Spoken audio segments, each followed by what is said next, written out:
Hello and welcome to the Shipper Econish Update. I'm Anthony Smith, lead economist here at FreightWaves, and I'm alongside the one and only Donnie Gilbert. And what we're looking at here last time in the last Shipper Update, Donnie, was the upcoming releases for this week. And so we're starting it off with retail sales. This is going to be one to watch closely, especially as all the factors throughout the facing the American consumer are really starting to set in. Now, we are looking at fewer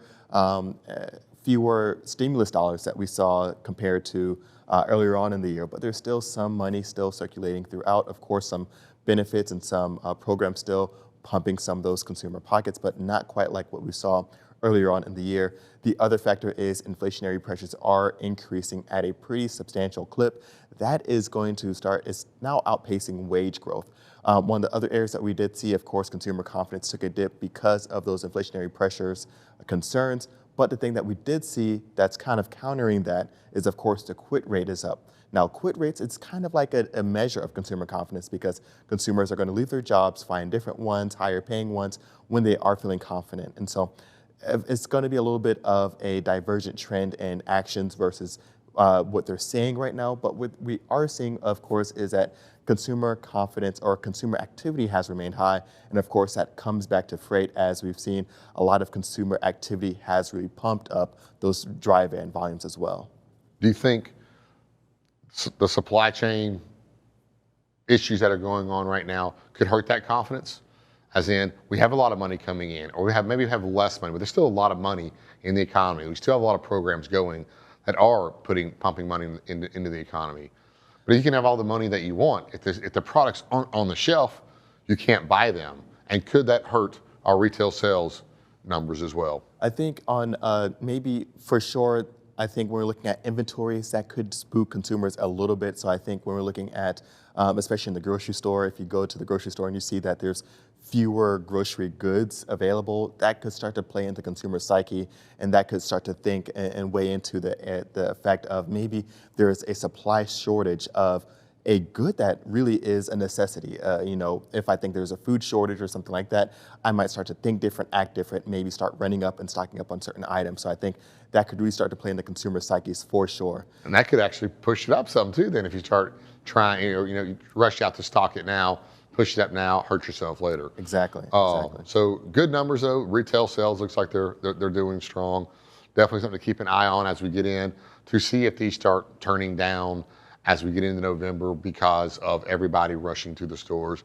Maybe they started their Christmas shopping early, but we know that the warehouses are full of goods. Yeah. We know that there's plenty of inventory in the US, but the problem is getting it from those warehouses to DCs to the storefronts. Exactly. And so moving it further upstream, we were just talking upstream in our next chart here, we're going to talk about flatbed. Of course, I love the flatbed outbound tender reduction index, my favorite. And in the green line here, we have our industrial production year over year for the US. And so looking at this chart, what I'm going to expect and what I've been expecting is that there's going to be a slower growth trend for industrial production and upstream manufacturing. Not to say that that's going to decline on overtly or go negative on a year-over-year basis, but an expectation of easing growth overall. Now, with that ease, I don't expect flatbed trailers to ease with it, along with it, because there's still so much goods moving throughout the country from raw materials, backlogs, construction materials, things like that, that's going to be keeping those volumes filled up and capacity pretty tight.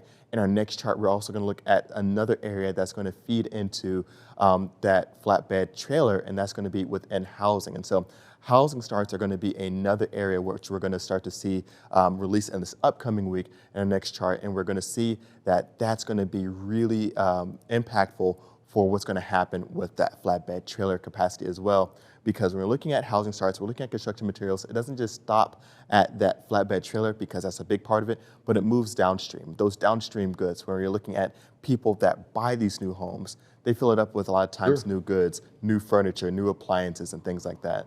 If I go buy a brand new house and put old furniture in it, right? Exactly.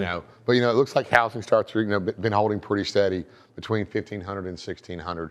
So it looks like the market's strong on that, and we're comparing it to the permits. Exactly. Yeah. And permits have started to go down here some. Yeah. Do you expect that? It's just because we're getting into the winter time? I think a lot of builders are playing catch up.